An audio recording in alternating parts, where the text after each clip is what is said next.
Good morning, नमस्कार।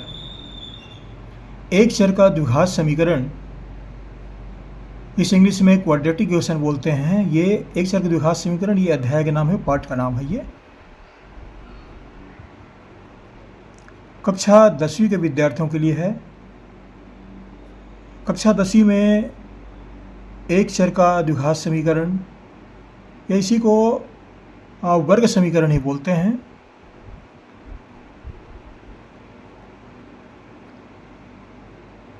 तो इस अध्याय से मैंने ये प्रश्न लिया है और ये प्रश्न हमने छत्तीसगढ़ पाठ्य पुस्तक निगम वहाँ किताब से मैंने प्रश्न लिया है और वीडियो हम छत्तीसगढ़ से जारी कर रहे हैं। देखिए क्या है, निम्नलिखित वर्ग समीकरण के मूलों की प्रकृति ज्ञात कीजिए। मूलों की प्रकृति कैसे हल करें, इसके लिए हम पहले इसे दो प्रश्न मैंने लिया है। X square minus 4x plus 4 और दूसरा है 2x square plus 2x plus 2 equal to 0। ये दो प्रश्न मैंने लिया है। तो पहले प्रश्न को हम पहले लेते हैं।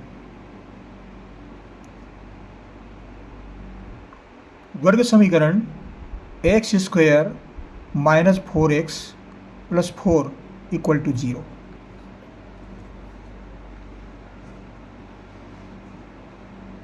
ये प्रश्न है।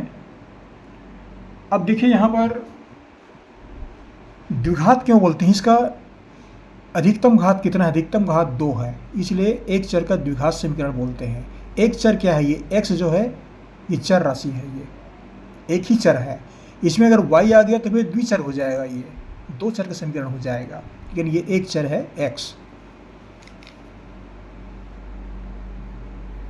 अब यहाँ पर हमें मूलों की प्रकृति ज्ञात करना है। तो वर्ग समीकरण का एक मानक रूप होता है, इसका ध्यान रखना चाहिए। वर्ग समीकरण का मानक रूप, ये कभी कभी परीक्षा में पूछते हैं कि वर्ग समीकरण का मानक रूप क्या है। एक नंबर का प्रश्न आता है, आपको बता देना चाह रहा हूं मैं। तो इसका मानक रूप है ax square plus bx plus c equal to 0। इसमें a b c ये वास्तविक संख्याएं हैं। वास्तविक संख्या, ये वास्तविक संख्या के संबंध में कक्षा 9वीं पढ़ाया जाता है कि वास्तविक संख्या क्या है। इसके संबंध में और ज़्यादा हम नहीं बोलेंगे, पढ़ चुके हैं इसको आप। और इसमें ये जो मान है a not equal to 0, a का मान जो है वह शून्य के बराबर नहीं हो सकता। अगर a का मान शून्य हो गया तो फिर ये द्विचर समीकरण नहीं कहलाएगा ये। तो ये मानक रूप हुआ, इसको पहला लेते हैं, इसको दूसरा लेते हैं। ये मानक रूप हुआ है। इसमें a b c की तुलना करते हैं तो a का मान कितना है? समीकरण 1 और 2 की तुलना करने पर तुलना करते हैं तो a b c का मान क्या निकलता है? a बराबर, यहाँ देखिए एक स्थान यहाँ पर एक छिपा हुआ है तो a बराबर 1। b बराबर यहाँ पर ऋण 4 है, अगर धन करके लिखते हैं तो ऋण 4 हो जाएगा ये। और c का मान जो है वह ये 4 है, ये 4 है। a b c का मान प्राप्त हो गया। अब हमें मूलों की प्रकृति निकालना है। वर्ग समीकरण के मूलों की प्रकृति, प्रकृति का आशय क्या है? इसमें ऋणात्मक मान प्राप्त होंगे या धनात्मक होंगे या 0 होंगे, ये 3 मान प्राप्त होते हैं। तो यहाँ पर एक बात आती है विभेदक। विभेदक को विविक्त कर भी बोलते हैं, दो नाम है इसके, और इसको d से व्यक्त करते हैं। तो d बराबर होता है b स्क्वायर माइनस 4ac। ये सूत्र है, सूत्र में याद कर लेंगे, ये सूत्र से प्राप्त करते हैं, इसको याद रखना पड़ेगा। d बराबर equal to B square minus 4ac। अब d का मान कितना होगा? a b c का मान रख देते हैं। b का मान कितना है? ऋण 4 है, तो ऋण 4 का वर्ग ऋण 4 ए का मान कितना है 1 है और सी का मान कितना है 4 है। बी स्क्वायर माइनस 4ac का मान कितना हुआ, ऋण 4 को 2 बार गुणा करते हैं तो ये होता है 16, ऋण ऋण धन और 4 चौक 16, ऋण 4 एकम 4, 4 चौक 16, ये 16 ऋण 16 मान कितना हुआ 0। तो डी बराबर हमें क्या प्राप्त हुआ, डी बराबर 0। ये डी का मान 0 प्राप्त हुआ।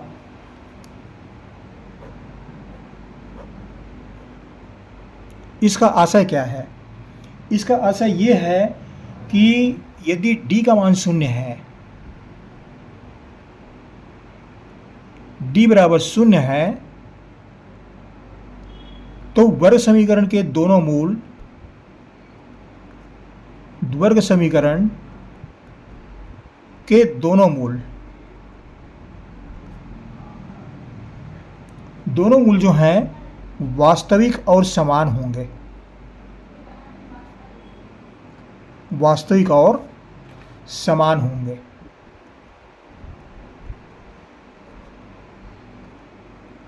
कोई वर्ग समीकरण हो, अगर डी का मान 0 आ रहा है तो उसका वास्तविक मान जो है, उसका मूल जो है वास्तविक होंगे और समान होंगे।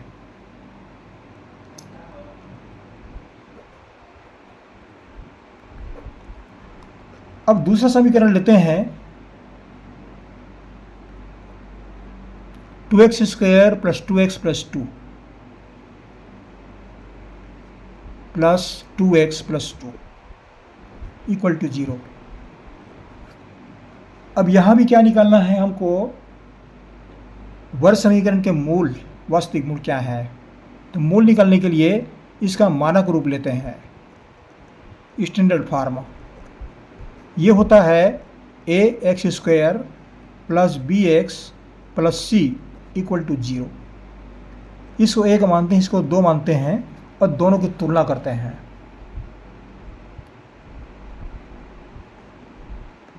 एक और 2 की तुलना करने पर, तुलना करते हैं तो ए बी सी का मान हमको प्राप्त होता है ए बराबर 2, ये ए है, यहाँ पर ये एक्स स्क्वायर, तो ए बराबर 2। बी बराबर, यहाँ भी एक्स है यहाँ भी एक्स है, तो बी का मान इस सामने क्या है 2, और सी का मान कितना है यहाँ सी, यहाँ पर 2। ये ए बी सी का मान प्राप्त हो गया। अब विविध कर या विभेदक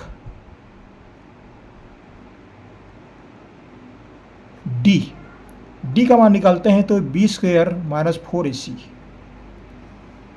बी स्क्वायर माइनस 4ac है, तो ए बी सी का मान रखते हैं बी बराबर 2, तो 2 का वर्ग हो जाएगा, ऋण 4, ए बराबर 2 है और सी बराबर भी 2 है। अब ये कितना हुआ, 2 का वर्ग 2 गुणित 2, ऋण 4 दूनी 8, 8 दूनी 16, बराबर कितना हुआ 2 दूनी 4, 4 ऋण 2 दूनी 4 ऋण 16। तो हमको क्या मान प्राप्त हुआ, बराबर ऋण 12। डी बराबर हमको प्राप्त हुआ ऋण 12।